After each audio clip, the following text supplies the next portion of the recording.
Buenos días. En esta segunda parte del taller sobre proyectos de investigación nos vamos a centrar en lo que sería el capítulo o la sección de la metodología. Vamos a hablar un poco sobre los tipos de estudios que podemos hacer. Vamos a hablar también de los conceptos de población y muestra, ya que todo estudio va dirigido a establecer inferencias sobre un grupo de individuos al que llamamos población, pero normalmente las poblaciones son de un tamaño muy grande, de modo que no podemos observar a todos los individuos de la población y para ello tenemos que tomar una muestra. Entonces vamos a ver también cuáles son los tipos de muestreo, es decir, de qué manera, cuáles son las maneras en las que podemos tomar una muestra que sea lo más representativa posible de la población a la que queremos estudiar.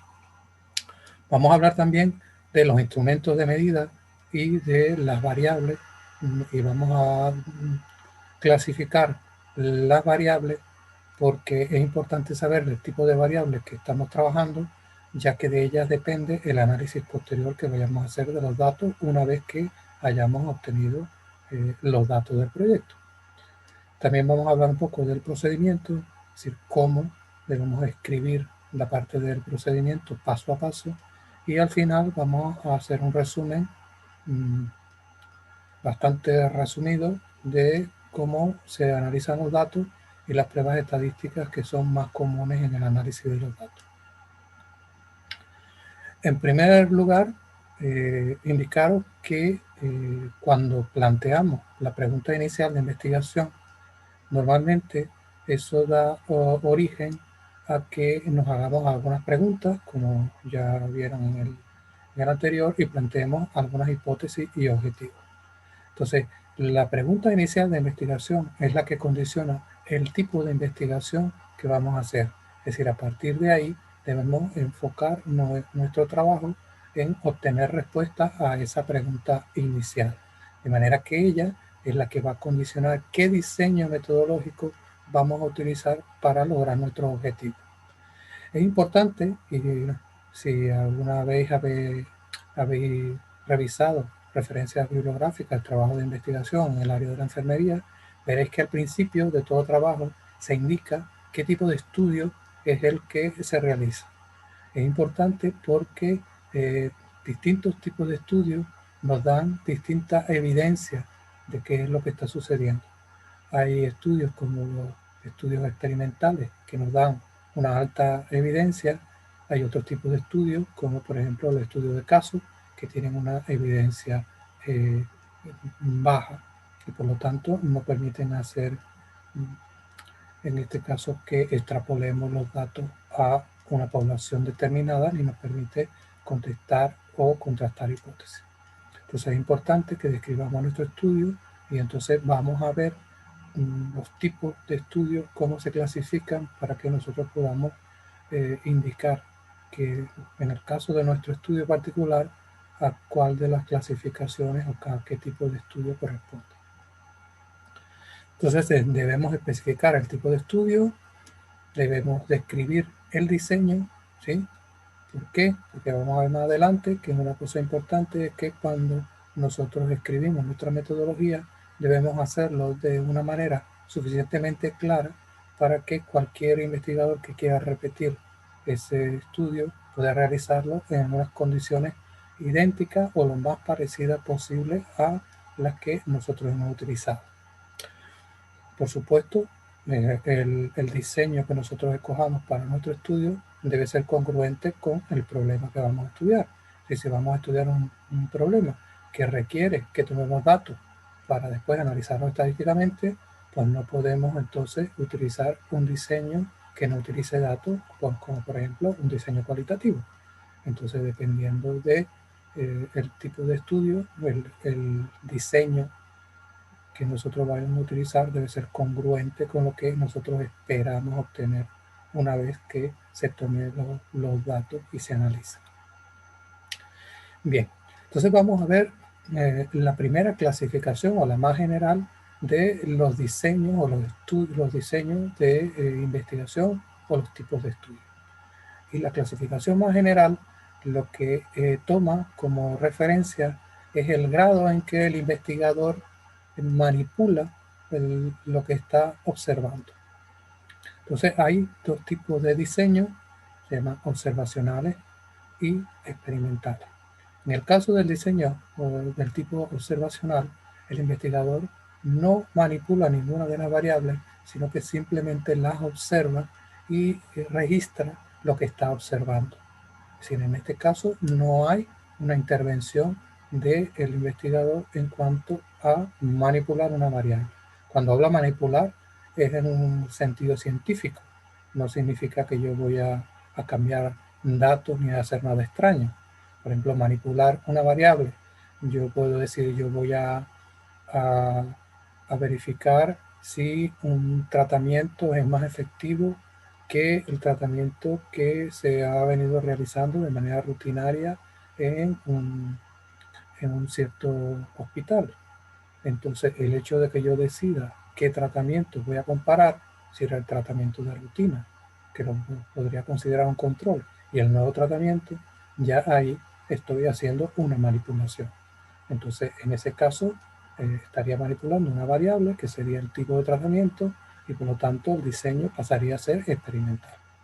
Si en los diseños experimentales, el investigador altera o manipula una variable y observa o mide cómo esa manipulación afecta el resultado que da otra serie de variables.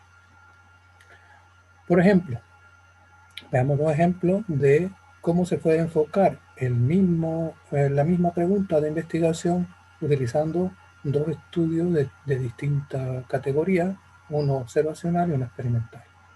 En el primer caso, supongamos que nosotros queremos saber si masticar chicle evita el desarrollo de la otitis media serosa. Entonces, ¿qué podríamos hacer? Buscar un grupo de personas que tenga la enfermedad, ¿sí? A esa persona le preguntamos cuál es su hábito de masticar chicle, si lo hacen con regularidad o no, y luego comparamos el número de sujetos que masticaban chicle con relación a los que no masticaban chicle. Intentamos relacionar el hecho de masticar chicle con la presencia o no de la otitis media. Ahí nosotros no estamos manipulando nada, simplemente estamos observando un conjunto de individuos y tratando de establecer alguna relación entre una variable que es masticar chicle y el desarrollo de una enfermedad como la otitis media serosa. Ahora veamos cómo podemos enfocar esto mismo, pero utilizando un diseño experimental. En este caso, nosotros podríamos tener dos grupos de individuos que nosotros hemos escogido aleatoriamente y a un grupo de ellos les obligamos de alguna manera a que mastiquen chicle y al otro le prohibimos que mastique chicle. Entonces tenemos dos grupos que yo estoy en la variable masticar chicle o no, la estoy manipulando porque yo estoy indicando quiénes van a masticar chicle y quiénes no. Y luego de un periodo de tiempo establecido, entonces ahora yo puedo establecer cuántas personas desarrollaron la otitis media serosa y comparar el grupo al que le pedí que masticara chicle con el grupo al que le pedí que no lo hiciera. Entonces, en este caso, hay una manipulación porque yo estoy decidiendo dos tratamientos y a quién le voy a aplicar cada uno de los tratamientos. Mientras que en el caso anterior, yo solamente estoy observando lo que ha sucedido y no he intentado manipular ninguna de las variables. Desde el punto de vista temporal, y de si hay o no un seguimiento, los estudios se pueden dividir en transversales o longitudinales. El estudio transversal normalmente es un estudio que se desarrolla en una sola etapa, es decir, se toma la muestra, se mide lo que se va a medir en un periodo de tiempo muy corto o en un solo momento y no se hace un seguimiento. Eso lo que nos da es como una fotografía de lo que ha sucedido en ese momento. En el caso de los estudios longitudinales, normalmente hay un seguimiento. Ese seguimiento, ya vamos a ver más adelante, puede ser hacia el futuro o se puede hacer hacia el pasado. Y ya vamos a ver que dependiendo de eso también vamos a tener una clasificación. Entonces la diferencia entre estos dos tipos de diseño es que en el transversal se toma las observaciones en un determinado momento en el tiempo, mientras que en el longitudinal se hace a lo largo del tiempo, de manera que tenemos varias medidas o varias mediciones del efecto de las variables que estamos estudiando. Veamos algunos ejemplos. Supongamos que queremos establecer si existe una relación entre fumar y en la aparición del cáncer de páncreas. ¿Qué es lo que hacemos si utilizamos un estudio transversal? Pues nosotros buscamos a una población de fumadores y en los que hay fumadores y no fumadores y les hacemos una encuesta, ¿sí? Para saber desde hace cuánto tiempo fuma, cuántos cigarrillos fuma al día, y luego que tengo esa información de la variable, como si la persona fuma o no, entonces ahora yo comparo la proporción de sujetos que tienen cáncer de páncreas. Entonces aquí ambas observaciones, es decir, la de la causa posible o factor de riesgo, que es fumar, y la consecuencia, que es el hecho de tener cáncer de páncreas, se están midiendo en el mismo momento. Y por lo tanto, yo no puedo hacer ninguna diferencia que implique una relación de causa-efecto. Solo puedo decir si están relacionados o no, pero no quién es la causa y quién es el efecto. En el caso de un estudio longitudinal, por ejemplo, un estudio de cohortes, yo puedo elegir dentro de la población dos grupos de individuos, uno que fuma y otro que no fuma. Y luego hacer un seguimiento a lo largo del tiempo, 10, 15, 20 años, y contar cuántos individuos de cada grupo desarrollan el cáncer de páncreas. En este caso, como hay un seguimiento, se dice que el estudio es longitudinal.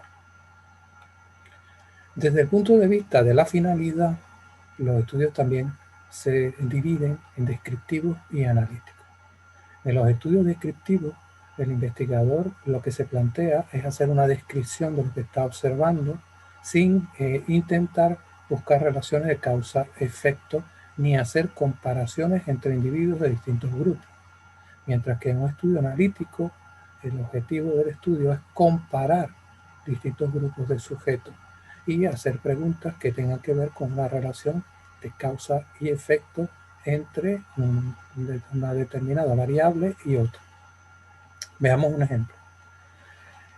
Supongamos que queremos estudiar la aparición o la prevalencia de la esteatosis hepática.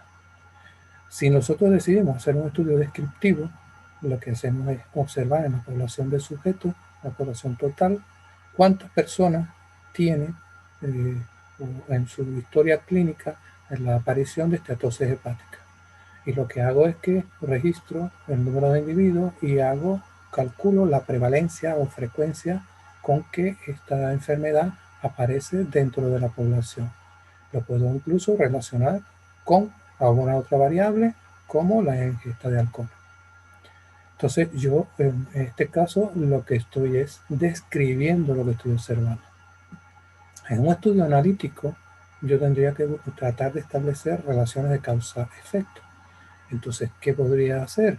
Buscar dentro de la población dos grupos de individuos, uno que consume alcohol y uno que no consume alcohol, y hacer un seguimiento y ver cuántas personas de las que consumen alcohol presentan o desarrollan esteatosis hepática y cuántas en el grupo que no consume alcohol desarrollan la misma enfermedad, y puedo comparar los dos grupos, ¿sí? Puedo hacer un análisis comparativo.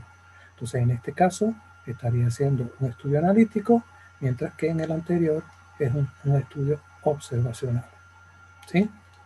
Entonces, dependiendo de la finalidad, descriptivos y analíticos. Dependiendo del sentido temporal en que se desarrolla el estudio, y esto es para los estudios que hablamos antes, que eran longitudinales, es decir, que tienen un seguimiento, el seguimiento puede ser hacia adelante en el tiempo o puede ser hacia atrás en el tiempo, tomando como punto de referencia el momento en el que se inicia la investigación. Entonces, dependiendo de eso, los estudios se clasifican en estudios prospectivos, aquellos en que una vez que comienza el experimento se mide la variable que se está estudiando, ¿sí?, en el tiempo hacia adelante, y los estudios retrospectivos en los que nosotros partimos del momento en que se inicia el estudio y lo que hacemos es que miramos en los datos anteriores que ya han sido tomados, por ejemplo, en las historias clínicas, y de ahí tomamos las posibles variables que pueden afectar a la que nosotros estamos interesados en estudiar. Entonces, partiendo del momento en que se inicia la investigación, si hay un seguimiento, el estudio puede ser prospectivo, es decir, las observaciones se toman después de haber iniciado la investigación, y puede ser retrospectivo, es decir, las observaciones se toman yendo a los registros que se tienen de las variables que nosotros estamos estudiando. Veamos también un ejemplo. Supongamos que en el mismo ejemplo de la ingesta de alcohol y la presencia de esteatosis hepática. En un estudio prospectivo, nosotros, ¿qué es lo que hacemos? Tenemos individuos que los dividimos según ellos ingieran o no alcohol, y luego en el tiempo hacemos un seguimiento para ver cuántas personas de cada grupo desarrollan la enfermedad. En este caso, como estamos iniciando el estudio y después estamos haciendo un seguimiento en el tiempo, hacia el futuro, pues el estudio será de tipo prospectivo. ¿De qué otra manera podemos enfocar el estudio? Nosotros, de los pacientes que llegan a la consulta, nosotros escogemos individuos que sabemos que han desarrollado la enfermedad. Y también cogemos una muestra de individuos que no han desarrollado la enfermedad. Y luego, ¿qué es lo que hacemos? Partiendo de ahí, buscamos las historias clínicas y vemos cuáles de ellos tienen antecedentes de consumo de alcohol. Entonces, en este caso, yo estoy partiendo del efecto y voy en el tiempo hacia atrás, usando las historias clínicas para saber o tratar de buscar la causa. Entonces, en el estudio prospectivo, nosotros partimos de la causa y vamos a observar la aparición del efecto. En el estudio retrospectivo vamos al sentido inverso. Nosotros sabemos que ha ocurrido el efecto y queremos buscar la posible causa en el pasado inmediato. Bien, entonces, resumiendo, nosotros tenemos que clasificar nuestro proyecto de estudio de investigación o nuestra investigación siguiendo estos 4 criterios. Tenemos que decir si nuestro estudio es observacional o experimental, si es longitudinal o transversal, si es descriptivo o analítico y si es prospectivo o retrospectivo. Entonces veréis que muchos proyectos de investigación empiezan diciendo que se hace un estudio observacional, longitudinal, analítico, prospectivo. Quiere decir que lo que están es clasificándolo de acuerdo a estos parámetros que hemos visto aquí. Una cosa importante que debemos considerar es que, por ejemplo, todos los estudios experimentales tienen que tener un seguimiento. ¿Por qué?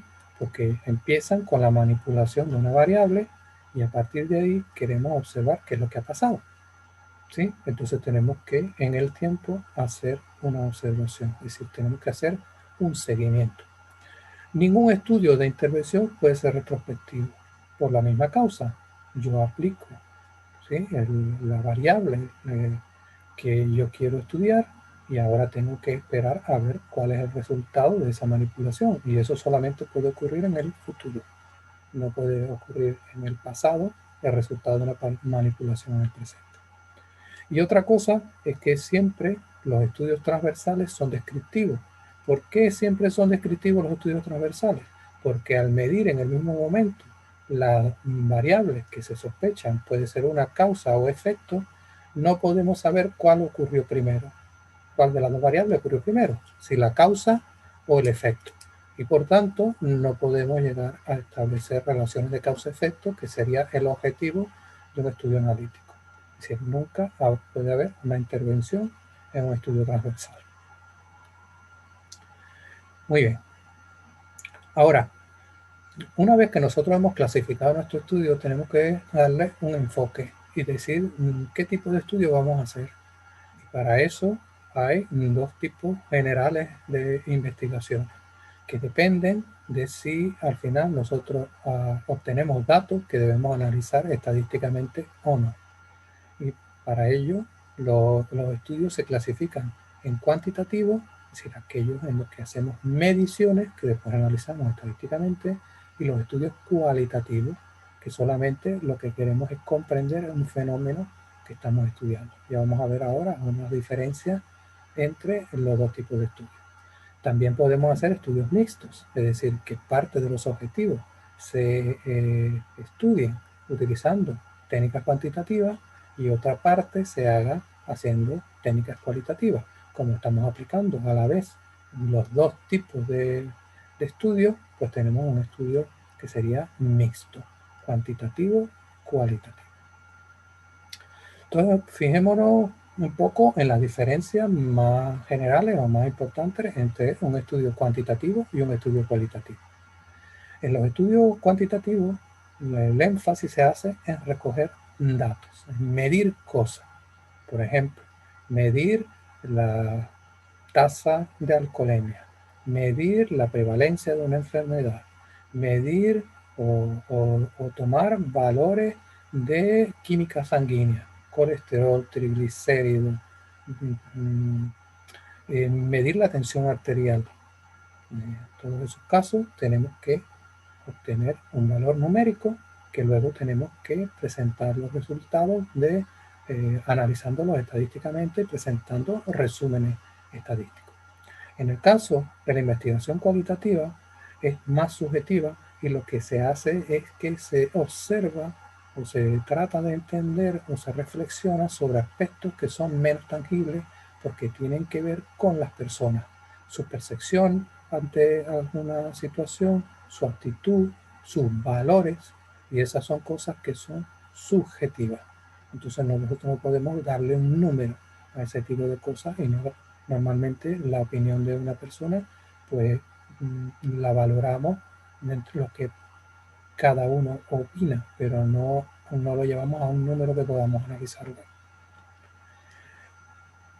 Como la investigación cuantitativa se basa en medir alguna cosa y luego analizarla, el investigador en este caso no tiene ningún control sobre lo que observa, de manera que lo que él presenta es una visión objetiva de lo que ha observado. ¿Sí? Ahí no tiene nada que ver lo que el investigador piense, sino lo que él observó y registró. En el caso de la investigación cualitativa, es mucho más subjetiva porque está basada en comportamientos, en creencias, en las vivencias de las personas. Y aquí eso depende de cada persona, porque lo que para una persona puede ser bueno, para otra puede ser malo, para otra puede pensar que le da igual. Entonces aquí no hay un juicio de valor y por lo tanto este tipo de investigación es mucho más subjetiva y por lo tanto mucho más difícil de que nosotros podamos extrapolarla a una población completa. En el caso de la investigación cualitativa, la pregunta de investigación es la que se plantea al principio de la investigación y esta pregunta no suele cambiar durante el desarrollo de la investigación, mientras que en el caso de la investigación cualitativa, a medida que nosotros vamos estudiando el fenómeno, podemos ir cambiando el enfoque o la pregunta de investigación a lo largo del desarrollo del estudio. ¿Sí? En ese caso también hay diferencia. En este caso de la investigación cualitativa, se hace un muestreo que se intenta que sea probabilístico en la medida de lo posible, porque eso también nos da una garantía de lo que observamos no está manipulado de alguna manera o deja de ser objetivo. Entonces utilizamos normalmente muestras que han sido tomadas siguiendo un procedimiento aleatorio. Mientras que en el caso de la cualitativa, el procedimiento es intencional. si yo elijo a las personas que voy a entrevistar o sobre las que el grupo sobre el que voy a hacer el estudio. Por supuesto, ya lo hemos mencionado antes, en el caso de la investigación cualitativa, los datos que se generan son numéricos. En el caso de la cualitativa, lo que tenemos es un registro del discurso, ¿sí?, de las entrevistas, tomamos notas de lo que las personas opinan y eso es lo que al final se analiza. Bien, vamos a centrarnos ahora en lo que sería la investigación cuantitativa. Más adelante haremos otro vídeo en lo que explicaremos los estudios de tipo cualitativo y cuáles son las opciones que tenemos si decidimos enfocar nuestro trabajo hacia el área de los estudios cualitativos. En el caso de la investigación cuantitativa, existen una serie de tipos de estudios que son los que más se utilizan en este caso en la ciencia de la salud. Y entonces nosotros tenemos dentro de los estudios descriptivos lo que se llama estudios descriptivos transversales. Entre los estudios analíticos podemos dividirlos. Los diseños más comunes son el diseño de estudio de casos y controles y el estudio de cohorte. Después vamos a ver cada uno en detalle y vamos a ir explicando. Y luego están los estudios experimentales, que son aquellos, como vimos antes, en los que hay una manipulación. Y dentro de los estudios experimentales, en el caso de las ciencias de la salud, el más importante es lo que se llama el ensayo clínico aleatorizado. Entonces vamos a ver el primer tipo de estudios, que son los descriptivos transversales. En este caso, al ser un estudio descriptivo, lo que hace es describir la frecuencia con la que aparece un determinado problema de salud y además las observaciones son tomadas en un solo momento en el tiempo. Entonces, habitualmente este tipo de estudios sirven para intentar obtener o descubrir si hay alguna relación entre una enfermedad y un conjunto de variables que podrían ser o no factores de riesgo. Pero este tipo de estudios no nos permite saber si la relación que hay es una relación de tipo de causa-efecto. Nosotros podemos saber en un estudio transversal si hay alguna relación entre fumar y tener cáncer de pulmón, pero no podemos establecer que fumar fue la causa de la aparición del cáncer de pulmón. Si solamente podemos establecer correlaciones o relaciones, pero no relaciones de causa-efecto. ¿Cuál es la característica fundamental de este tipo de diseño y por la cual nosotros no podemos hacer relaciones de causa-efecto? Es que tanto la causa, es decir, el factor de riesgo que estamos estudiando, como el efecto, es decir, la aparición de la enfermedad, se miden en el mismo momento. Y entonces nosotros no sabemos, por ejemplo, si nosotros estamos estudiando el efecto de fumar sobre la relación que hay entre fumar y el cáncer de pulmón, y nosotros hacemos una medición que en un solo momento y en una persona que fuma, nosotros detectamos que esa persona tiene cáncer de pulmón, nosotros no sabemos si la persona desarrolló el cáncer antes de que comenzara a fumar o lo hizo después. ¿Por qué? Porque nosotros no hemos medido el antecedente antes de la aparición de la enfermedad. Entonces podemos decir que hay una relación entre los dos, pero no de qué tipo de relación. ¿Sí? Como vimos antes, hacer un estudio transversal, este tipo de estudios no tienen un seguimiento. ¿Sí? Es como una fotografía de lo que ocurre en un determinado punto en el tiempo. Habitualmente no se estudia toda la población porque las poblaciones son normalmente demasiado grandes para poder hacer un estudio completo, y lo que se hace es que se extrae una muestra representativa que más adelante vamos a ver cuáles son los métodos que tenemos disponibles para hacer una extracción de una muestra representativa. ¿Qué cosas nos permiten los estudios transversales? Estimar prevalencia. Nosotros podemos hacer ahora mismo un estudio para ver cuál es la prevalencia de el COVID-19 en la población española. Entonces nos va a dar una fotografía de lo que hay en este momento, ¿sí? Entonces vamos a tener un valor puntual que va a estar relacionado con un punto determinado en el tiempo. A su favor, tiene como ventaja que este tipo de estudios son más sencillos y requieren un coste económico bajo en relación con otros diseños como los experimentales, que normalmente tienen un coste mucho más alto. Veamos algunos ejemplos de estudios que se pueden hacer como un estudio observacional de tipo transversal o de corte transversal. Por ejemplo, estudiar o conocer la población de diabéticos y sujetos con enfermedad cardiovascular en Andalucía. Entonces lo que hacemos es verificamos cuántas personas en Andalucía tienen enfermedad cardiovascular y son diabéticos. Eso lo hacemos según los registros que nosotros tenemos o haciendo una encuesta. Pero que la observación la hacemos en un determinado momento. O sea, no vamos a ir ni hacia el pasado ni hacia el futuro. Otro ejemplo, obtener una muestra aleatoria de la población y contar cuántas personas están diagnosticadas de enfermedad cardiovascular y cuáles lo están de diabetes. Entonces, en ese caso, igual lo que vamos a obtener es la prevalencia de ambas enfermedades y podríamos intentar relacionarlo cero sin buscar causas-efectos. También podemos contar cuántas personas en el estudio que son diabéticos. Dentro de los diabéticos y no diabéticos, cuántas personas padecen enfermedad cardiovascular o no. Entonces, ¿qué es lo que nos va a permitir eso? Tener como una especie de fotografía de lo que ocurre en un determinado momento y vamos a conocer la prevalencia de la diabetes en la población andaluza y también la prevalencia de la enfermedad cardiovascular. Pero, como dije antes, sin tratar de buscar relaciones de causa-efecto ni hacer un seguimiento. Ahora veamos los estudios de tipo observacionales, de tipo analítico.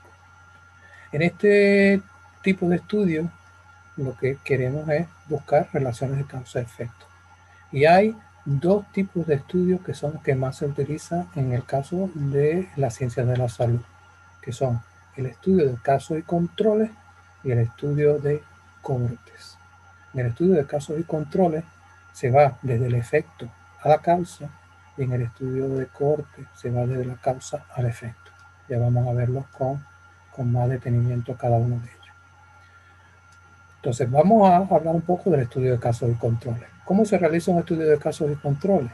Pues a medida que los pacientes que tienen una enfermedad van llegando a la consulta, se intenta reclutar para formar parte del estudio. Y una vez que tenemos la muestra de los casos, es decir, de las personas que tienen la enfermedad, debemos obtener una muestra de la misma población de individuos que no presentan esa enfermedad, que pasarían a ser los que llamamos los controles. ¿Qué hacemos una vez que tenemos individuos enfermos y sanos, con casos y controles? Estudiamos las historias médicas y en las historias buscamos en los antecedentes la posible causa de la enfermedad que estamos observando. Entonces, en este caso, el estudio es un estudio observacional y además es un estudio retrospectivo. ¿Por qué? Porque va del efecto de estar enfermo o no hacia qué causó esa enfermedad, buscándolo en las historias clínicas o los registros anteriores.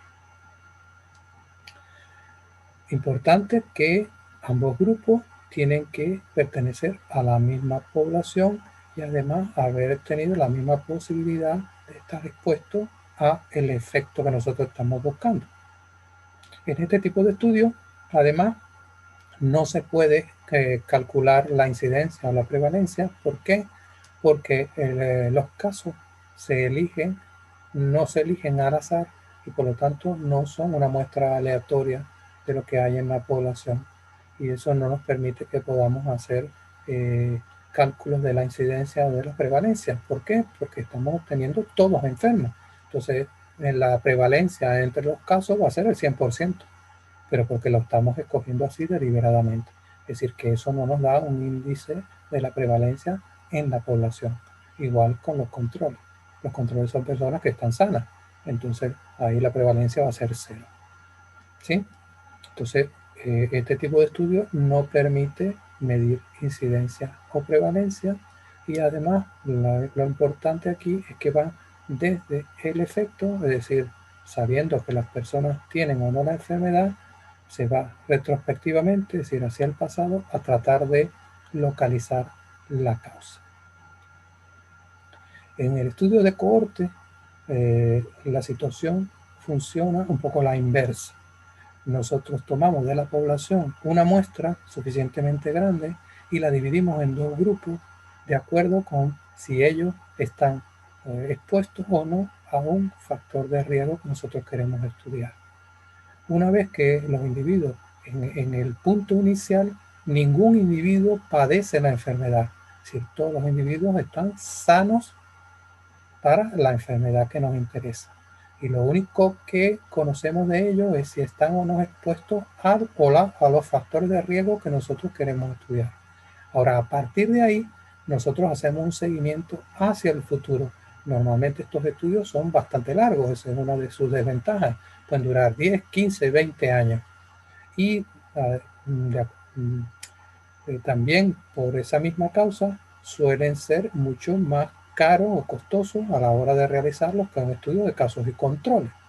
Entonces, también la muestra tiene que ser bastante grande, porque si tuvimos un periodo de seguimiento de 10 años, pues muchos de los pacientes que participan en el estudio pueden mudarse o irse o decidir que ya no quieren seguir en el experimento, o morir por otra causa que no sea la que nosotros estamos estudiando, o por otra enfermedad que no sea la enfermedad que nosotros estamos estudiando, de manera que va a haber muchas pérdidas a lo largo del tiempo de seguimiento.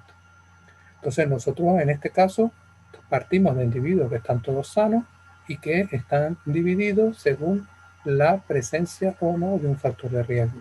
Y ahora lo que observamos en el tiempo es la aparición de la enfermedad que nosotros estamos estudiando en cada uno de los grupos, y ver si la frecuencia con que aparecen en los casos, en los individuos que están expuestos y no expuestos, hay una diferencia o no. Es decir, si los expuestos presentan una mayor prevalencia que los no expuestos. En estos casos sí podemos nosotros medir la prevalencia o la incidencia, mejor dicho, porque estamos haciéndolo en el sentido temporal. Entonces, nosotros partimos de que los individuos están o no expuestos a un factor de riesgo, hacemos un seguimiento y observamos cuántos de cada grupo desarrollan la enfermedad. Y eso nos permite establecer relaciones de causa-efecto. Por eso los estudios de cohorte son estudios analíticos. Por último, vamos a hablar de los estudios experimentales, que, como dijimos, los estudios experimentales son estudios que nos permiten establecer relaciones de causa-efecto en una situación controlada, en la que el investigador puede manipular una variable o varias y ver cómo eso afecta al desarrollo de una enfermedad. Y también nosotros podemos intentar controlar algunas otras variables que pensamos que también pueden estar afectando la aparición o el desarrollo de la enfermedad. Entonces el investigador de alguna manera controla al máximo la situación, de manera que lo que él observa como consecuencia de ese control lo puede achacar, es decir, puede establecer que eso tiene la causa en la variable que él manipuló, porque las demás están controladas, y que esa es la que está causando la aparición o la mejora o lo que sea que el investigador quiere demostrar.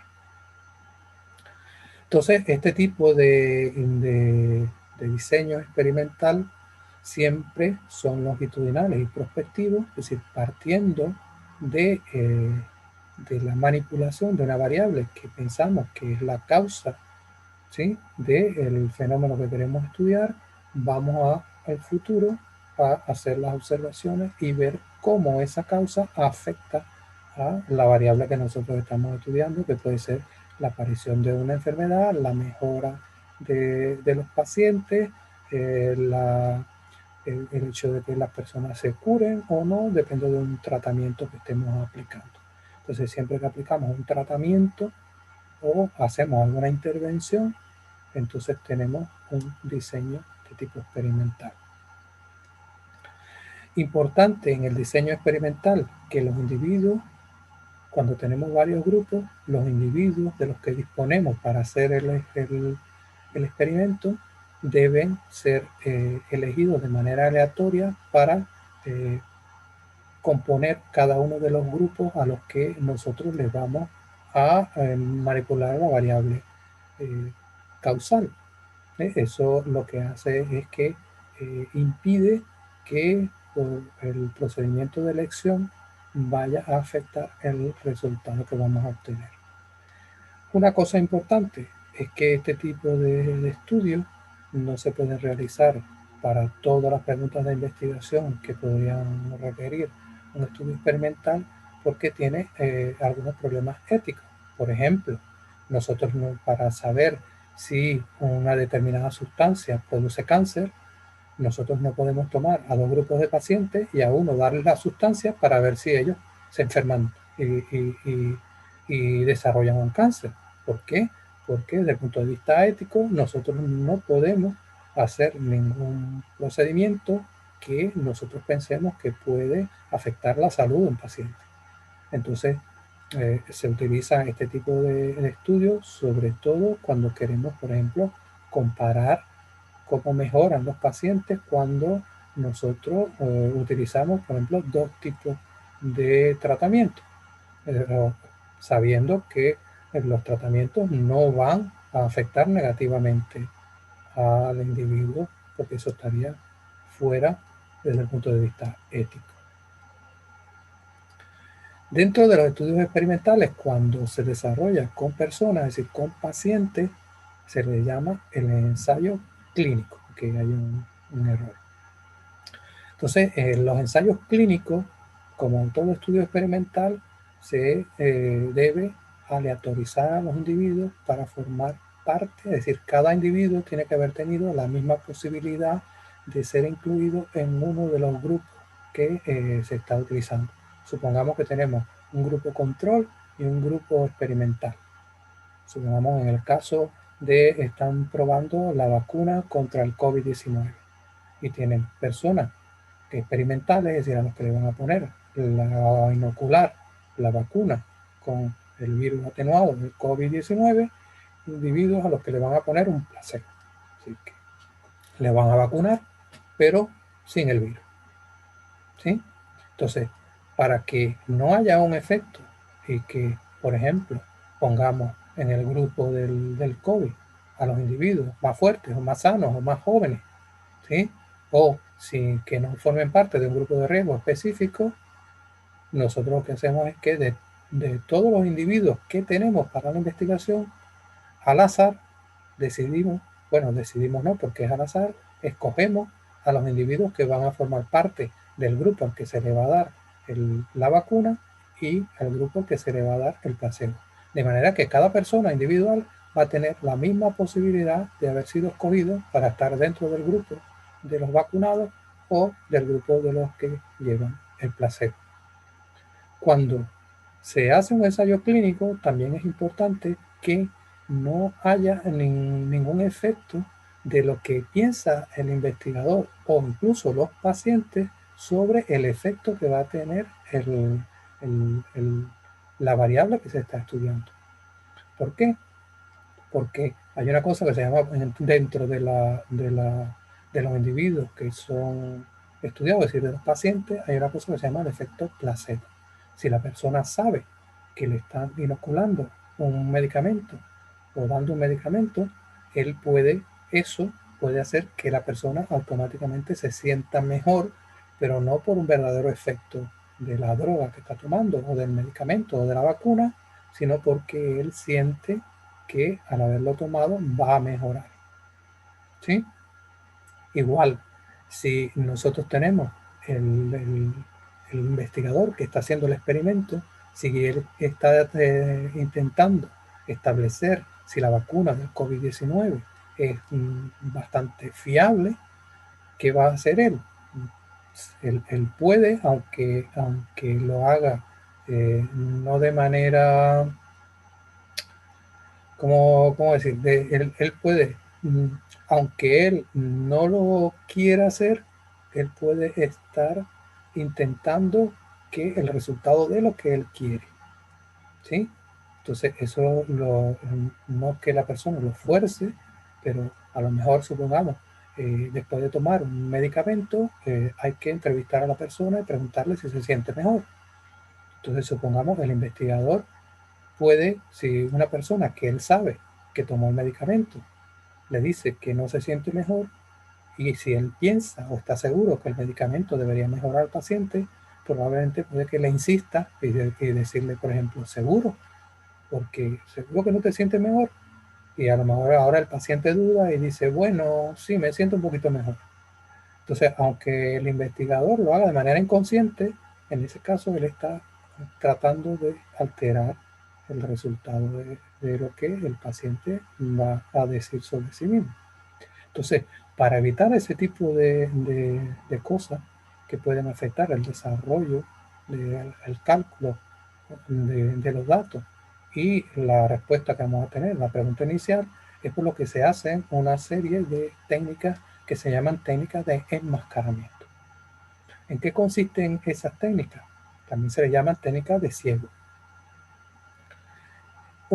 Algunos experimentos se hacen con lo que se llama a simple ciego. Es decir, el paciente o la persona que está recibiendo el tratamiento y las que no lo reciben no saben cuál de los dos tratamientos está recibiendo. Si está recibiendo el placebo o está recibiendo el medicamento o la vacuna o lo que sea. Eso hace que al no saber qué es lo que está recibiendo, pues en los dos grupos ese efecto placebo se compense. Y si de verdad aparecen diferencias significativas entre los dos grupos, no se pueden achacar a un efecto placebo. ¿Por qué? Porque la persona de ambos grupos, ninguno de los dos sabe si recibió o no el tratamiento. También se pueden hacer algunos estudios de lo que se llama de doble ciego. En este caso, ni el investigador ni el paciente saben qué tratamiento ha recibido. De manera que cuando el investigador entrevista al paciente para saber si ha mejorado o no, él no sabe si ese paciente que está entrevistando tomó el placebo o tomó el medicamento o a esa persona le pusieron la vacuna o lo que sea. Entonces eso hace que la observación que haga el investigador sea lo más objetiva posible. ¿Por qué? Porque él no sabe qué fue lo que tomó. Entonces él no puede intentar ver si mejoró o empeoró de manera, aunque sea de manera inconsciente, o intentar hacerle preguntas que no debe para intentar forzar una respuesta, porque él no sabe si lo está haciendo con un paciente que fue inoculado o con un paciente que recibió el placebo. Y finalmente hay estudios que son todavía más estrictos y que se llaman de triple ciego, en donde no solamente el sujeto, es decir, el paciente y el investigador, no saben cuál de los dos tratamientos han tomado, sino que los encargados de hacer el análisis, es decir, de evaluar los resultados, tampoco lo saben. Y no es hasta el final, cuando ya se tienen los resultados finales, que se sabe qué datos corresponden a los que fueron tratados, o los que fueron inoculados o vacunados o lo que fuera, y cuáles no lo fueron. Eso también hace que cuando el evaluador forma parte del equipo de investigación, tampoco se vea de alguna manera, consciente o inconsciente, que él pueda intentar llegar o forzar a obtener el resultado que él espera. ¿Sí? Entonces, en las técnicas de enmascaramiento sirven para que lo que se observa haya una cierta neutralidad en la obtención, registro y análisis de los datos. ¿Sí?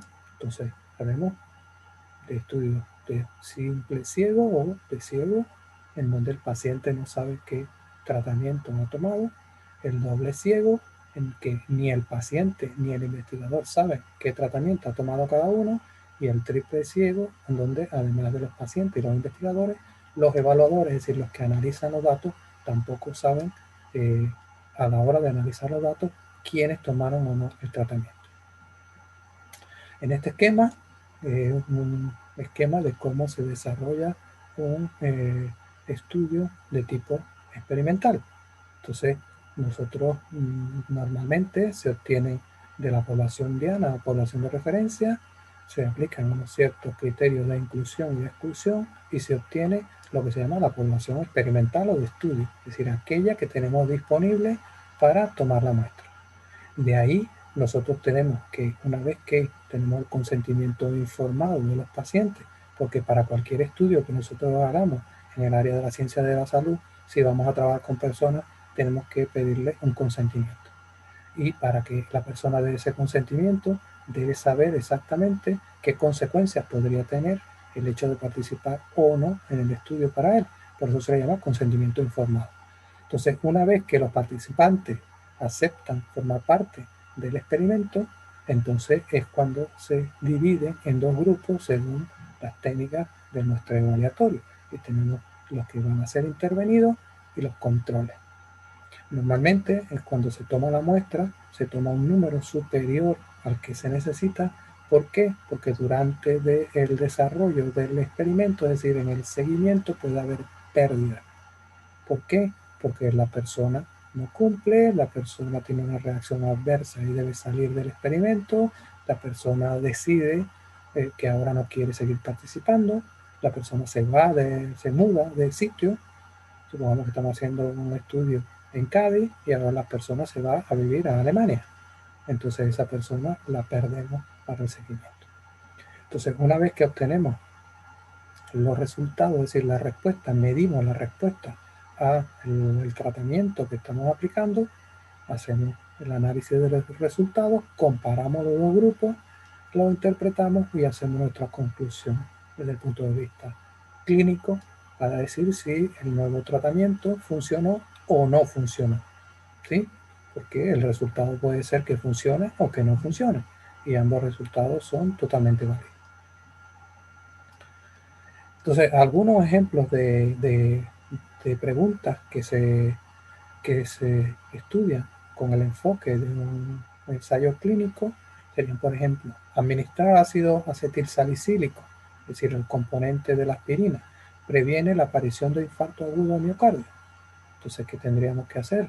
Tener dos grupos de personas.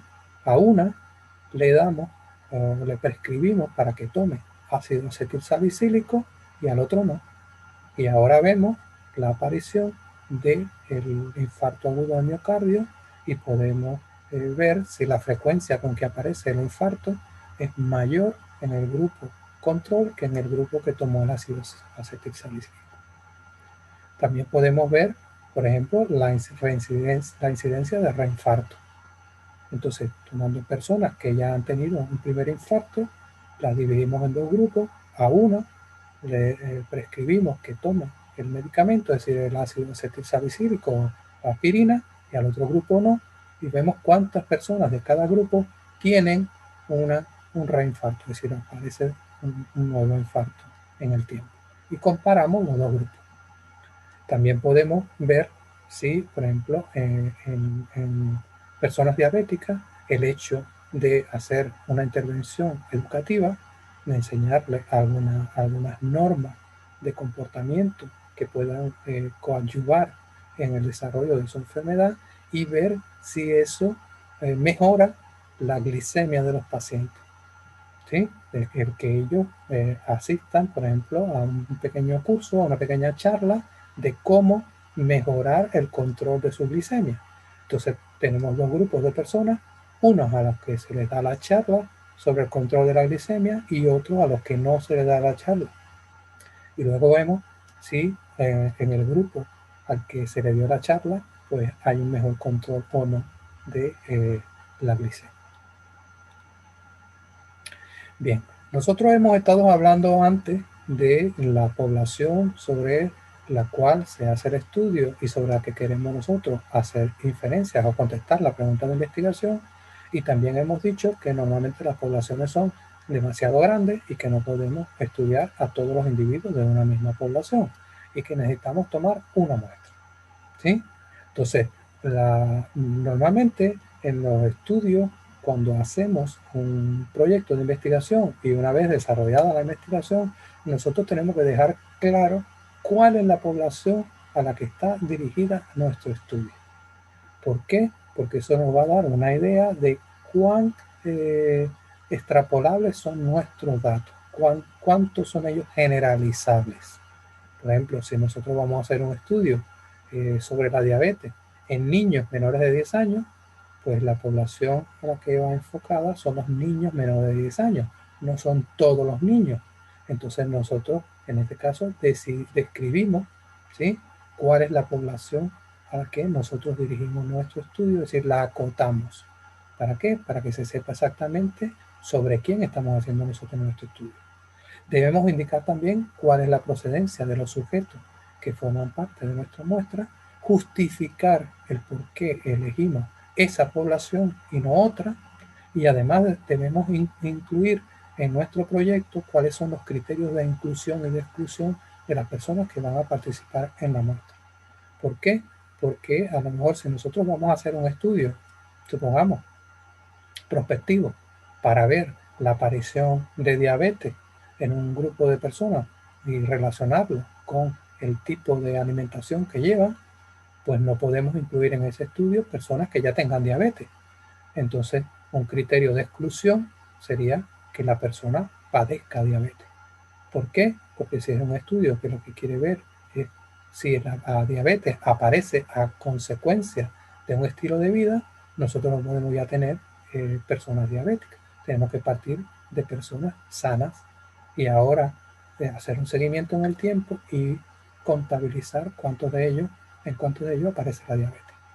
Entonces, eh, cuando hacemos nuestro proyecto, tenemos que incluir una serie de casos que deberían estar incluidos, o sea, que la persona debe cumplir para incluirlo, o que si no lo cumple, debe ser excluido. Por ejemplo, en el caso del estudio sobre la diabetes en niños menores de 10 años, pues un criterio de exclusión es que el niño tenga más de 10 años, que el niño tenga diabetes. Y el criterio de inclusión, ¿cuál sería? Los que tuvieran menos de 10 años, ¿sí? Y que la persona a lo mejor pertenezca a una población determinada. Si no es cualquier niño de 10 años, si nosotros estamos circunscribiendo a la provincia de Cádiz, pues tendrán que ser niños que han vivido en la provincia de Cádiz a lo mejor durante los últimos 5 años. Entonces eso sería el criterio de inclusión. Bueno, nosotros después tenemos que, una vez si vamos a hacer un experimento, pues describir las características de cada grupo, del grupo experimental o del grupo control, y definir para que se vea que partimos de grupos que son similares en cuanto a las características. Debemos indicar también cuál es el método por el cual tomamos la muestra y también el tamaño adecuado, ¿sí? Dependiendo del tamaño de la población y dependiendo de la precisión que queramos a la hora de hacer nuestras inferencias, nosotros tenemos que elegir un tamaño de la muestra que sea suficientemente grande para que nos permita hacer inferencias válidas, ¿sí? Y la muestra además tiene que ser representativa, por lo tanto debe ser tomada con un tipo de muestreo que nos permita tener esa representatividad. Ya vamos a ver ahora más adelante cómo hacer estas dos cosas. Bien, veamos un ejemplo de un tipo de estudio y algunos criterios de inclusión y exclusión para el proyecto con el que se va a hacer el estudio.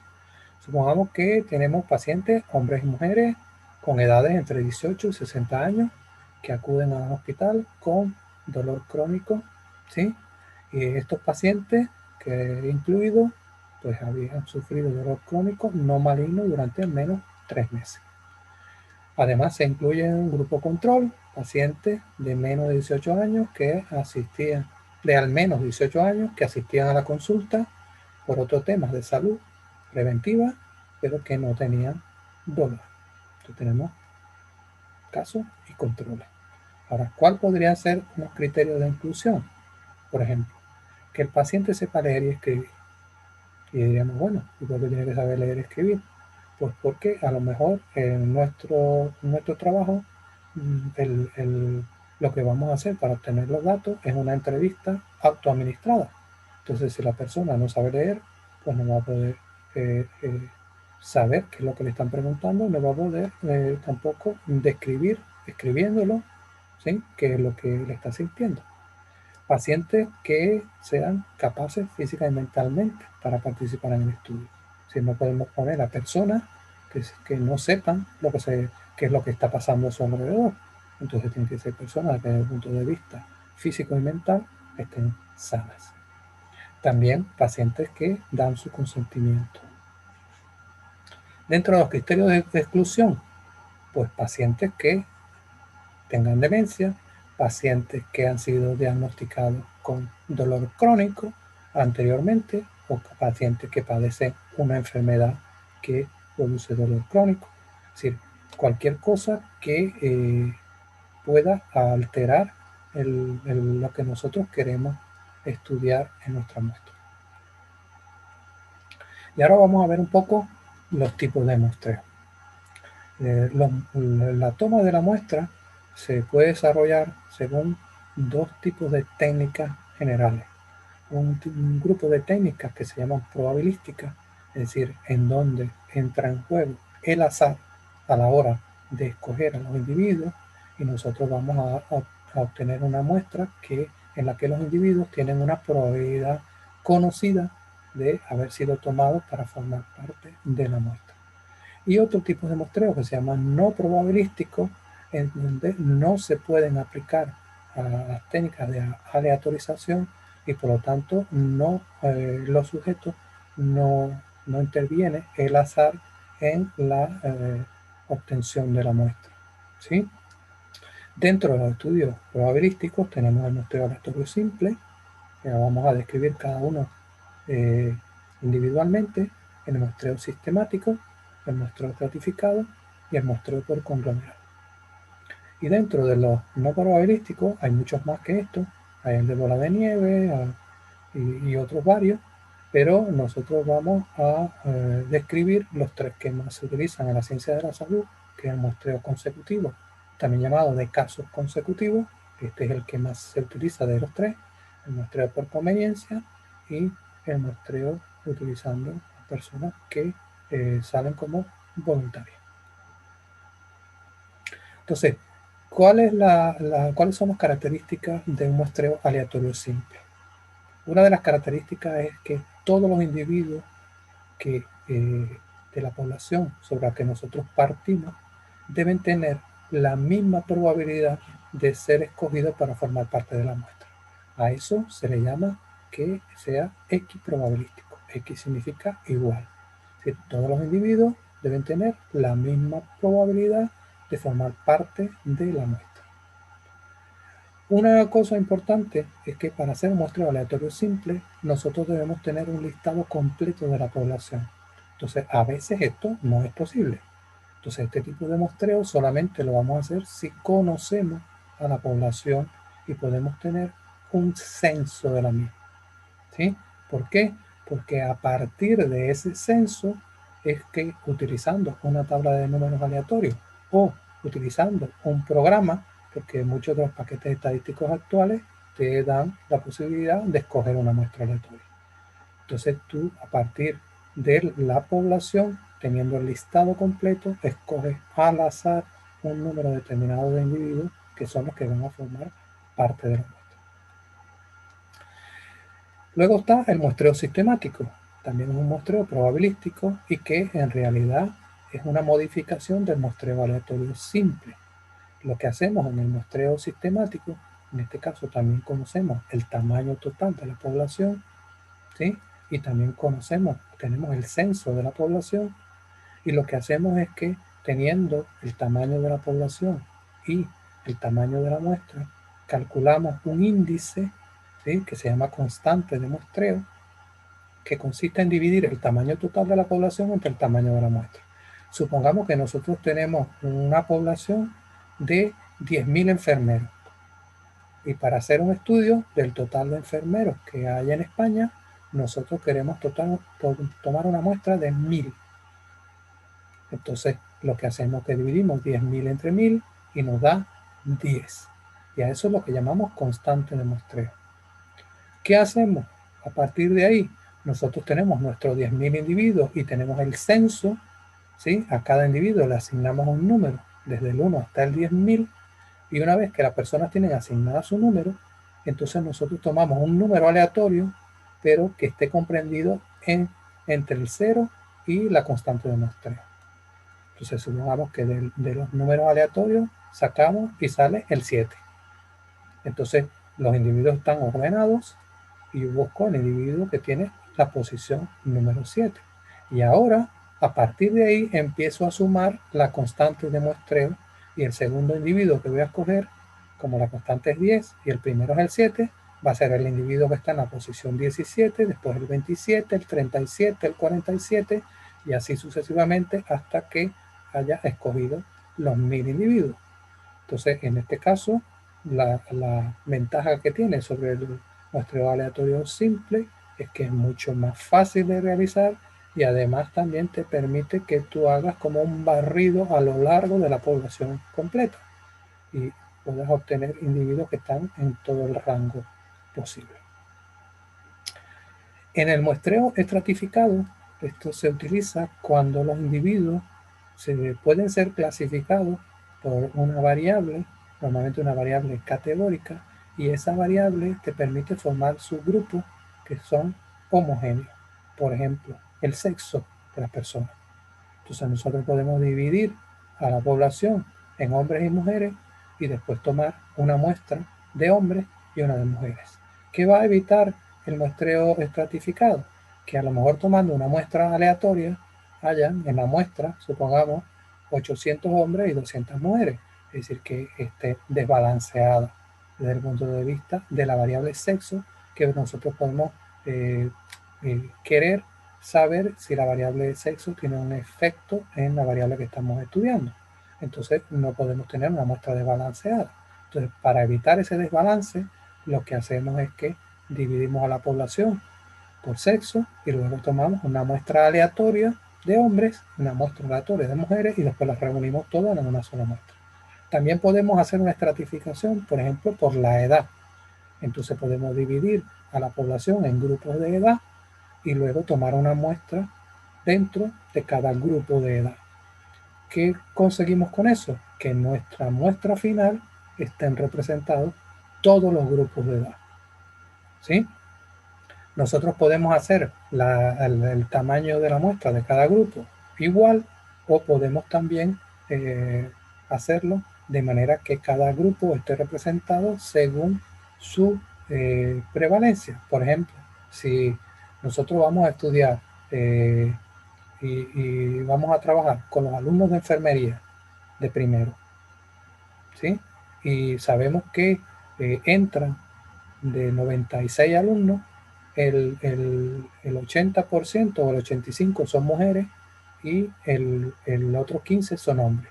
Si nosotros hacemos un muestreo aleatorio simple, es probable que si tomamos una muestra de tamaño 10, salgan 8 hombres y 2 mujeres.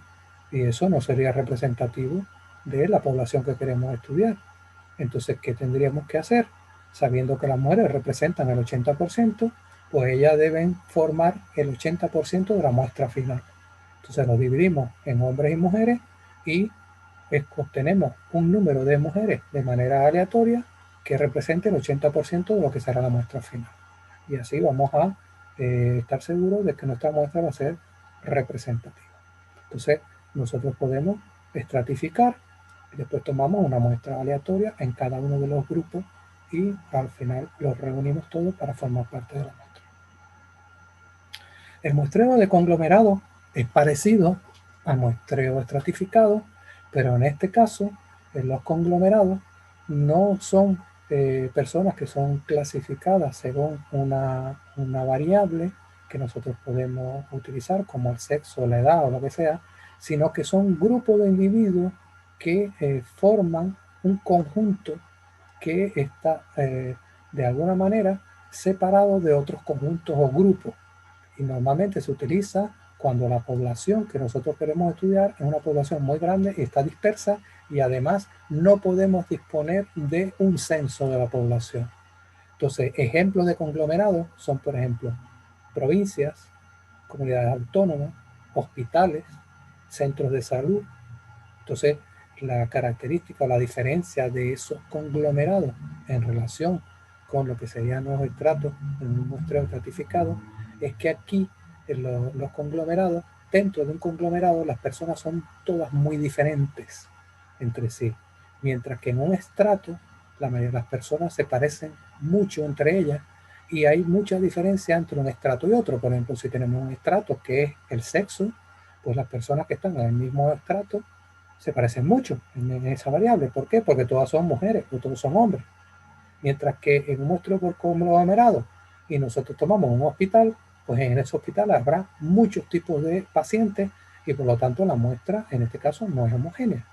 Entonces, lo que sí debe ser más homogéneo son los hospitales entre sí. Si en este caso lo que se muestrea, de lo que se saca una muestra aleatoria, no es de los pacientes, sino de los estratos.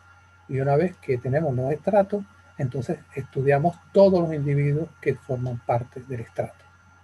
Esto lo que hace es que permite maximizar las diferencias dentro de un estrato y minimizarlas entre un estrato y otro, un conglomerado.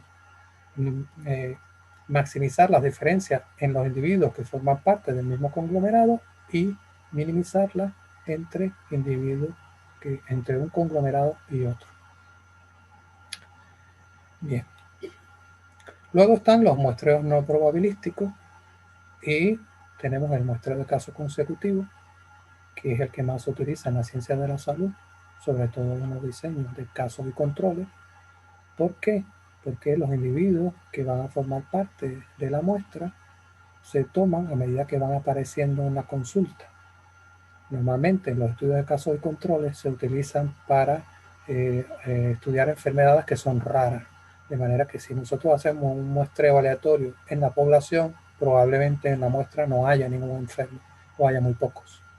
Entonces, para tener la seguridad de que tenemos suficientes datos de personas enfermas, lo que hacemos es que a medida que van apareciendo en la consulta y si cumplen con los criterios de inclusión y dan su consentimiento informado, los incluimos en la muestra.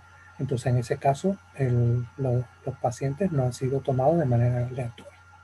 O sea, a ese tipo de muestreo se le llama consecutivo o de caso consecutivo. Luego tenemos el muestreo por conveniencia, que se aplica muy poco en la ciencia de la salud, pero se aplica, por ejemplo, en el caso de cuando hacen una entrevista a las personas en la calle para saber su opinión sobre un determinado producto, por ejemplo. Entonces, en ese caso, al encuestador le dice, tú tienes que entrevistar a 50 personas, tú escoges a quien tú quieras entrevistar. Entonces, los sujetos son escogidos de acuerdo con la facilidad que tenga el encuestador de acceder a ellos. ¿Sí? Entonces, él puede pensar, bueno, yo me voy a ir a un centro comercial, que ahí sé que voy a conseguir bastante gente y ya tengo mi muestra. ¿Sí? Y luego está los voluntarios, es decir, personas que se presentan como voluntarias para formar parte de una investigación. Entonces, ese tampoco es un muestreo probabilístico. Bien, nosotros hemos hablado de población, de muestra, ¿sí? Y una cosa importante es que, aparte de que la muestra debe ser escogida por un procedimiento lo más aleatorio posible, siempre que eso sea posible, la muestra debe ser representativa. Si nosotros podemos estudiar, por ejemplo, qué pasa en la población española tomando a 10 personas que viven en una determinada zona de salud de la provincia de Cádiz. ¿Por qué? Porque eso no es representativo de la población española. Entonces, no solamente la representatividad viene dada por la dispersión, ¿sí? Deberíamos tomar personas de distintos sitios de España para que sea representativa de España, sino también el tamaño. porque aunque nosotros tomemos muestras en todas las comunidades, si cogemos una persona de Madrid, una persona de Sevilla, una persona de Cataluña, una persona de Galicia, una de Valencia, una de Baleares, pues eso no va a representar una sola persona en Madrid, no va a representar a la población de Madrid. Entonces, no solamente se toma en cuenta la procedencia, sino también el número, que sea un número representativo. Entonces, cuando vamos a hacer un proyecto de investigación, debemos indicar el número mínimo de personas que deben ser incluidas en la muestra para que la muestra sea representativa y nosotros tengamos una cierta confianza de que los resultados que obtenemos puedan ser extrapolables a la población completa. Y para ello, una de las cosas que hacemos es calcular el tamaño de la muestra. Hay algunos programas, aquí hay un ejemplo del EPIDAT, pero la mayoría de los programas nos permiten hacer el cálculo del tamaño de una muestra necesario para obtener en una muestra, para obtener valores que puedan ser extrapolables a la población. Entonces, dependiendo si lo que nosotros vamos a medir al final o vamos a obtener es una media o una proporción, pues los programas informáticos nos permiten para cada uno de los diferentes tipos de diseño, nosotros podemos calcular el tamaño de la muestra más adecuado. Para eso tenemos que tener un cierto conocimiento previo sobre la muestra. A veces ese conocimiento previo se obtiene de investigaciones anteriores o se obtiene de utilizar lo que se llama un estudio piloto, que es un estudio con una muestra más pequeña, pero que nos permite tener un punto de partida para tener una estimación previa de lo que nosotros queremos estimar después con nuestra muestra. Entonces nosotros, dependiendo de lo que queramos, debemos tener un dato anterior de esa medida, que puede ser, como dije antes, por estudios anteriores, lo que se conoce, o la estimación que se tiene, o haciendo un estudio piloto con una muestra más pequeña que nos permita tener una primera estimación. Y también tenemos que fijar un error, es decir, con qué precisión nosotros estamos dispuestos a aceptar o rechazar la hipótesis. Para eso se utiliza, en cuanto a la precisión o al error, normalmente eso es lo que se llama el alfa o el nivel de significación, que generalmente es un valor que puede ser de 0,05 o 5%, puede ser 10% o 0,1, o también puede ser del 1% o 0,01. Y eso tenemos que establecerlo antes de tomar la muestra. Veamos aquí, hay un ejemplo de utilizando el programa EPIDAT, cómo calcular el tamaño adecuado de una muestra en una determinada población. Entonces, ¿qué necesitamos? Necesitamos tener de un estudio previo un valor de la proporción, ¿sí? Sería un estimador anterior de la población. Si no tenemos esto, tendríamos que hacer un estudio piloto. Otra cosa que debemos establecer es el nivel de confianza y la precisión que queremos. Es decir, qué diferencia mínima vamos a aceptar como significativa o como que es una diferencia que nosotros vamos a considerar desde el punto de vista práctico como suficientemente grande. Entonces, aquí en el programa ponemos la proporción esperada, ponemos el nivel de confianza, que es el 95%, y ponemos el error o la precisión con la que queremos hacer la estimación. Y una vez ejecutado el programa, nos dice que nuestra muestra debe ser de 1015 personas. Es decir, que para hacer una estimación de una proporción que se cree que está alrededor del 12%, con una confianza del 95% y un error del 2%, necesitaríamos tener una muestra de al menos 1015 personas. En el caso de que sea para estimar una media poblacional, necesitaremos una estimación anterior de la desviación estándar de la población. Entonces, este valor también lo obtenemos, igual que el caso anterior, de un estudio previo o de haber analizado una muestra piloto. Igual que antes, debemos dar un nivel de confianza y también debemos poner un tamaño mínimo para el efecto, para que el programa no... Normalmente eso se resuelve aplicando una fórmula y hay una fórmula distinta para cada situación. Bien. Importante también en un proyecto de investigación es que cuando nosotros vamos a utilizar algún instrumento de medida, por ejemplo, algún tipo de encuesta, algún aparato específico, nosotros debemos describirlo o indicar con precisión qué instrumento vamos a utilizar para hacer la medida. ¿Esto por qué es importante? Porque supongamos que nosotros estamos haciendo un estudio sobre la prevalencia de el cáncer de pulmón. No es lo mismo lo que se observa en una radiografía, ¿sí?, que lo que se observa en un TAC. Se supone que el TAC es mucho más preciso que una radiografía. Entonces, si nosotros vamos a utilizar como método de medición para dar el diagnóstico el TAC, eso debe quedar claro en nuestro proyecto. Lo mismo, no es igual medir la glicemia utilizando un método de laboratorio que utilizando un medidor de glicemia de estos que son electrónicos. ¿Por qué? Porque será mucho más preciso hacerlo en el laboratorio. Entonces nosotros tendríamos que indicar cuál es el instrumento o el aparato, o si vamos a utilizar también una encuesta que ya ha sido validada, por ejemplo, una encuesta para medir el estrés o el burnout. Entonces nosotros tenemos que indicar qué encuesta es, cuál es el autor de esa encuesta y además poner en nuestro anexo una copia del instrumento. ¿Para qué? Para que el lector o el que evalúa el proyecto vea cuál es específicamente el instrumento que vamos a utilizar, si está validado o no, etc.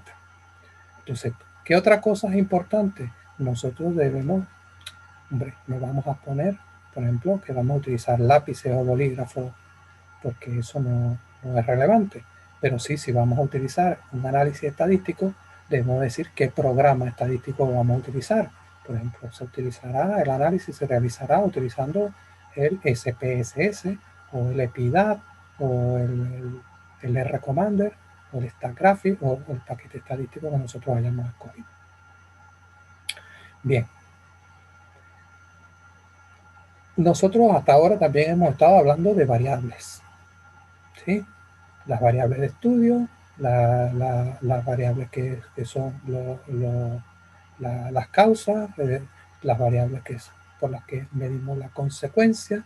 Ahora, esas variables, antes de que nosotros podamos tomar la muestra, debemos definirlas con claridad y saber qué tipo de variables son, porque eso también nos va a indicar el tipo de análisis que vamos posteriormente a utilizar para contestar a la pregunta de investigación.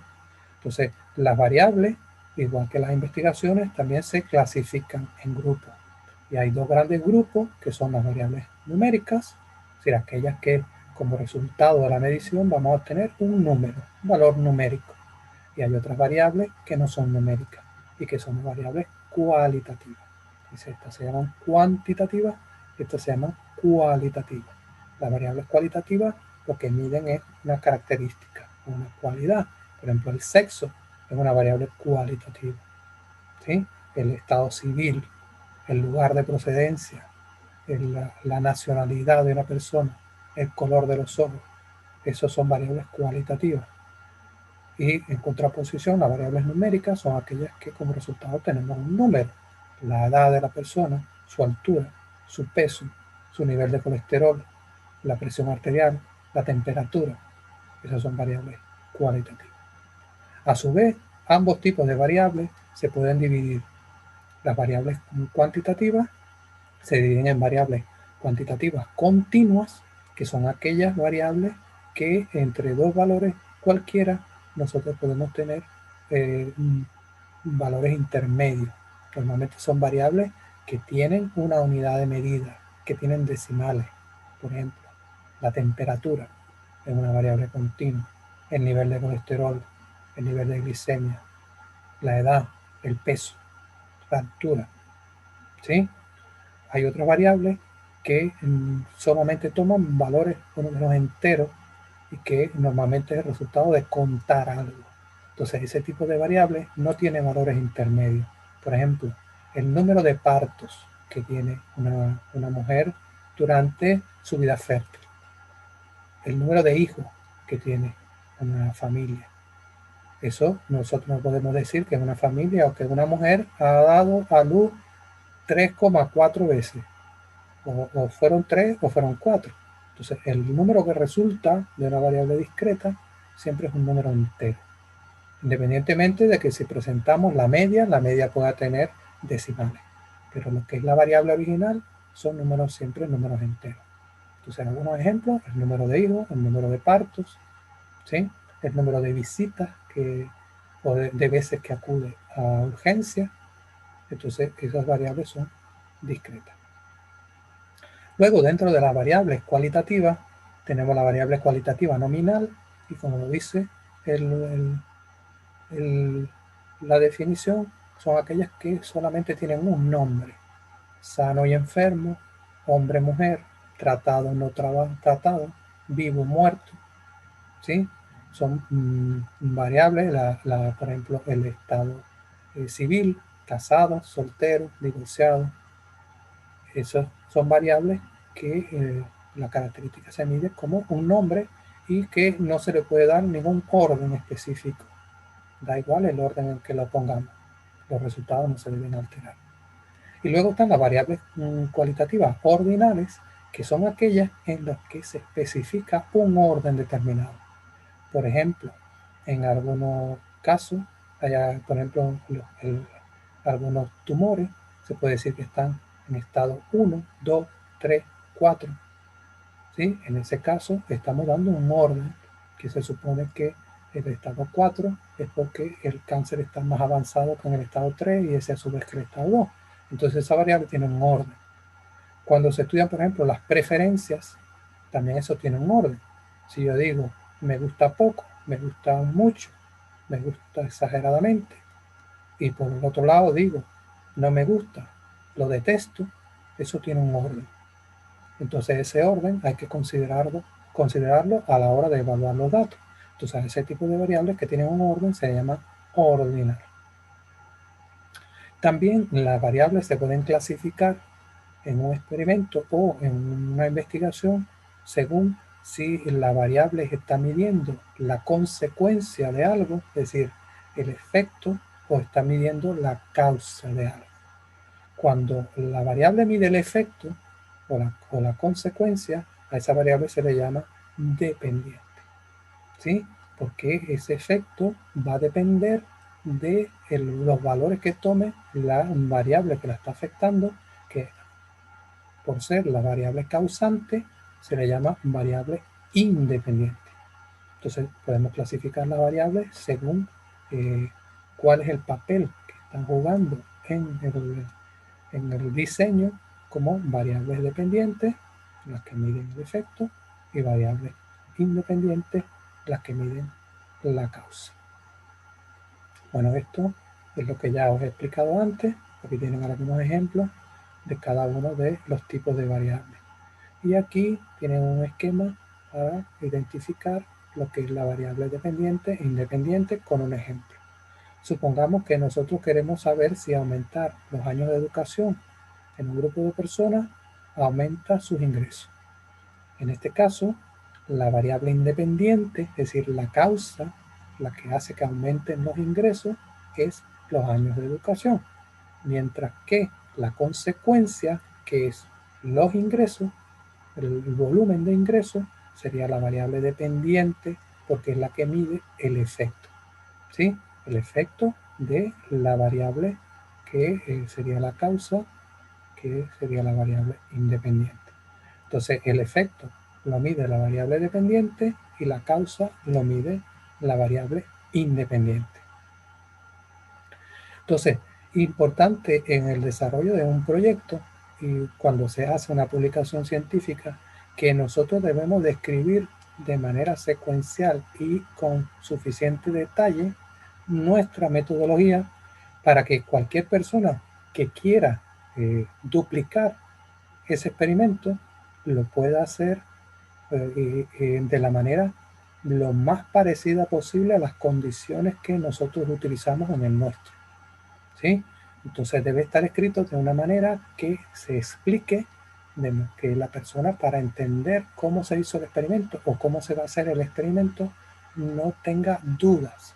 Entonces hay que ser lo más específico posible sin llegar, por supuesto, a dar detalles que son irrelevantes. Bien, llegado a este punto, una vez que nosotros hemos hecho nuestra parte de la metodología y hemos indicado la población, la muestra, el tamaño de la muestra, cómo vamos a obtener y cuáles son las variables que vamos a estudiar y los instrumentos con que la vamos a medir, también tenemos que indicar cómo vamos a analizar esos datos una vez que nosotros desarrollemos la investigación y tengamos los datos o los resultados de la misma. Entonces, de acuerdo con eso, dependiendo si nuestra investigación fue de tipo cuantitativo o de tipo cualitativo, nosotros tenemos que hacer un análisis diferente. En el caso cuantitativo, que es el que estamos nosotros estudiando ahora, el análisis de los datos requiere un análisis estadístico. En el caso del tipo cualitativo, se hace un análisis de contenido. Esto lo vamos a ver cuando estudiemos las técnicas de investigación cualitativa. Ahora nos vamos a centrar un poco en el análisis estadístico.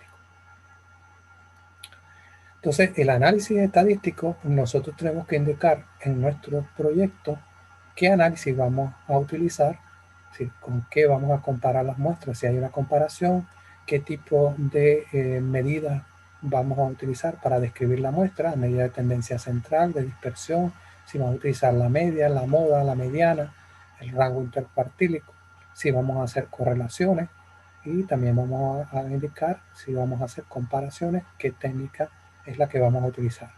Debemos también indicar el criterio de lo que sería el nivel de significación, es decir, la probabilidad de error que nosotros vamos a permitir para declarar hipótesis que sean falsas, que será lo que se llama el error de tipo 1 o el nivel de significación o el alfa.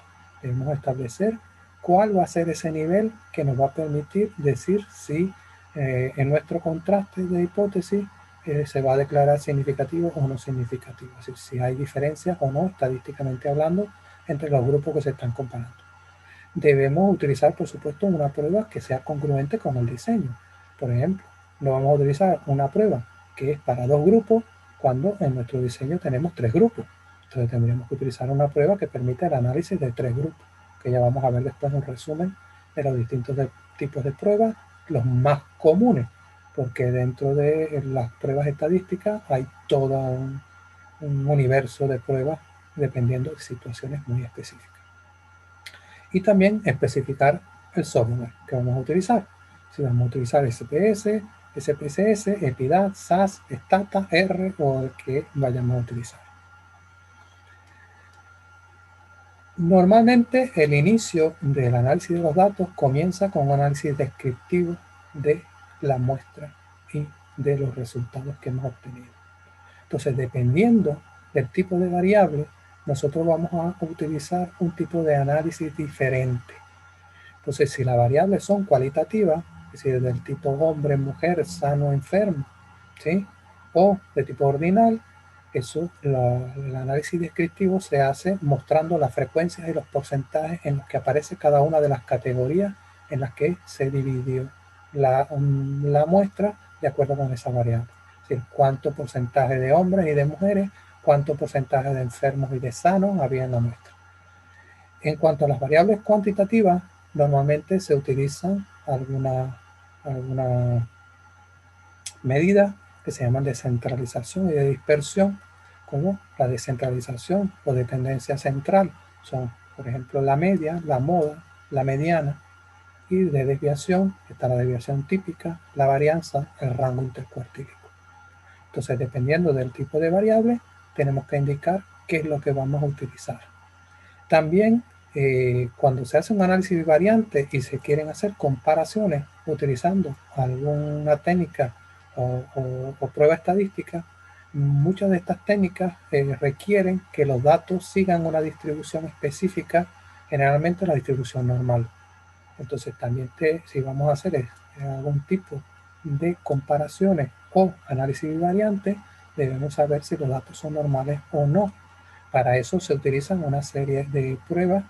En este caso, para medir la normalidad, se utiliza la prueba de Kolmogorov-Smirnov, si el tamaño de la muestra es mayor o igual que 30, o se utiliza la prueba de Shapiro-Wilks, si la muestra es menor que 30. Y dependiendo del resultado de la prueba de normalidad, si resulta que la distribución de la muestra no es normal, tendremos que utilizar un conjunto de técnicas que se llaman técnicas no paramétricas, o si la muestra sigue una distribución normal, utilizamos pruebas paramétricas. Veamos aquí un ejemplo de cómo redactar en un proyecto el análisis descriptivo de la muestra. Entonces se realizó un análisis descriptivo de las características sociodemográficas y clínicas de los sujetos, calculando medidas de frecuencia y porcentaje para las variables cualitativas y medidas de tendencia central, en este caso media y mediana, y de dispersión, desviación típica mínimo y máximo para las variables cuantitativas. También se hizo la prueba de Kolmogorov-Smirnov para determinar la normalidad de las variables cuantitativas. Fijaos que aquí, al poner que se está utilizando el Kolmogorov-Smirnov, se supone que nuestra muestra es mayor de 30. Y aquí tenemos de manera muy resumida una tabla de los posibles análisis que podemos hacer de tipo bivariante, es decir, en el que hay dos tipos de variables. Esas variables, nosotros hemos dicho antes que las variables pueden ser cualitativas o cuantitativas. Entonces, dependiendo de si las dos variables son cuantitativas o si las dos variables son cualitativas, o si una es cualitativa y la otra es cuantitativa, hay distintos enfoques, ¿sí? También depende de si los datos que tenemos son medidas repetidas en los mismos individuos o son medidas de grupos de individuos independientes. Entonces, lo primero que tenemos que establecer es si los datos que tenemos son independientes entre sí. Si yo tengo dos grupos de individuos que son hombres y mujeres, por ejemplo, yo los quiero comparar, esos dos grupos de individuos se considera que son independientes. ¿Por qué? Porque el resultado que yo obtenga, por ejemplo, de la glicemia de una mujer, no tiene nada que ver con el que o no está afectado por el que obtenga en un hombre, que es otra persona distinta, además de otro sexo. Eso no va a influenciar para nada el resultado que voy a tener en una mujer. Entonces, en ese caso, se diría que las observaciones son independientes. Pero hay algunos diseños en los que se utiliza al mismo individuo como su propio control. Entonces, por ejemplo, yo me hago una medición del colesterol, ¿sí?, a un grupo de pacientes y luego les doy un tratamiento y después de un mes de tratamiento le vuelvo a medir el colesterol a los mismos pacientes. ¿Qué pasa? Que yo voy a tener dos medidas del colesterol para la misma persona. En ese caso, esas dos medidas se dice que están relacionadas o que son apareadas. Cuando eso ocurre, entonces utilizamos un diseño de datos emparejados o apareados. Y entonces los análisis estadísticos cambian dependiendo de si nuestros datos son independientes o son apareados. Entonces, cuando tenemos dos variables cualitativas, tanto la variable 1 como la variable 2 son cualitativas, lo que hay que hacer es una prueba chi cuadrado que lo que nos mide es si hay alguna relación entre las dos variables, ¿sí? Normalmente los datos se colocan en una tabla de contingencia de filas y columnas y lo que se tienen son los contajes del número de individuos en cada una de las categorías de las dos variables cuando se clasifican a la vez por las dos variables. Entonces, la prueba que utilizaríamos sería la prueba chi cuadrado. Si una variable es cuantitativa, es decir, numérica, y la otra es dicotómica, supongamos, tenemos las medidas de glicemia ¿sí? Que es una variable cuantitativa, y hemos dividido a los individuos en individuos que tienen diabetes y no diabetes. Entonces, en la segunda variable, los individuos se clasifican según la presencia o no de diabetes. Entonces, tenemos una variable dicotómica cualitativa y una variable numérica. Si nosotros queremos comparar esos individuos, si la muestra fuera paramétrica, es decir, si los datos siguieran una distribución normal, para la comparación de los niveles de glucosa entre dos grupos, utilizaría una prueba T para medias independientes. Pero si resultara del análisis previo utilizando la prueba de Shapiro-Wilks o la prueba de Kolmogorov-Smirnov, que los individuos, las muestras no siguen una distribución normal, entonces tendríamos que utilizar la prueba Uderman-Whitney, que es la prueba equivalente a la prueba T-Student. Se utiliza en la misma situación, pero cuando los datos no siguen la distribución normal. Si nosotros tenemos una variable cuantitativa y la variable cualitativa tiene más de dos grupos, ¿sí? Tienen más de dos categorías, entonces en el caso de que los datos sean normales, utilizaríamos un ANOVA, los análisis de la varianza, y en el caso de que los datos no sean normales, tendremos que utilizar la prueba de Cruz-Cardwell, que sería el equivalente de esta, pero para un caso no paramétrico. Y si ambas variables son cuantitativas, es decir, son numéricas, yo quiero relacionar la glicemia con el colesterol, por ejemplo. Ambas variables son cuantitativas, entonces si los datos siguen una distribución normal, yo calcularía el coeficiente de correlación de Pearson, y si los datos no son normales, utilizaría la correlación de Spearman. Ahora, en el caso de que las muestras no sean independientes, sino que los datos estén emparejados, entonces también tenemos alternativas en las mismas situaciones. Dos variables cualitativas, entonces utilizaríamos una prueba que se llama la prueba de McNemar, que es para analizar tablas de contingencia que las filas y columnas no son independientes. También, si tenemos una variable cuantitativa y dos medias, parecido a lo que veíamos aquí, pero en este caso los datos están emparejados, entonces tendríamos que utilizar una prueba T para comparar medias emparejadas, a diferencia de aquí, que es la prueba T para medias independientes. Y si resultara que los datos no siguen la distribución normal, entonces utilizaríamos la prueba de Wilcoxon, que sería la equivalente no paramétrica de la prueba de la T-Student. Si tuviéramos más de dos grupos en la variable cualitativa y una variable cuantitativa, entonces tendríamos que utilizar un análisis de la varianza de medidas repetidas. Supongamos que en una investigación que queremos ver el efecto de un medicamento en los niveles de colesterol, nosotros tomamos una primera medida un mes después del tratamiento y una segunda medida 3 meses después del tratamiento. Entonces ahí tenemos medidas repetidas. Entonces, en este caso, utilizaríamos, si los datos siguen la distribución normal, una prueba de ANOVA para medidas repetidas. Si los datos no siguen la distribución normal, utilizaríamos la prueba de Friedman. Bien, entonces aquí en esta diapositiva tenéis algunos ejemplos en las ciencias de la salud de cómo de la aplicación de pruebas chi cuadrado, la prueba de estudio con McWhinney, la prueba de Cruz-Cardwell o la correlación de Pearson. Y aquí tenéis un ejemplo de cómo se redactaría en la parte del análisis de los datos en el proyecto. Entonces, por ejemplo, para el análisis estadístico se utilizará el programa SPSS. Como vimos antes, tenemos que indicar con qué programa el paquete estadístico vamos a analizar los datos. Para la obtención de los resultados se realizará un análisis descriptivo uni y bivariante. Las variables cualitativas se expresarán como frecuencias y porcentajes, las cuantitativas mediante tendencias centrales y de dispersión.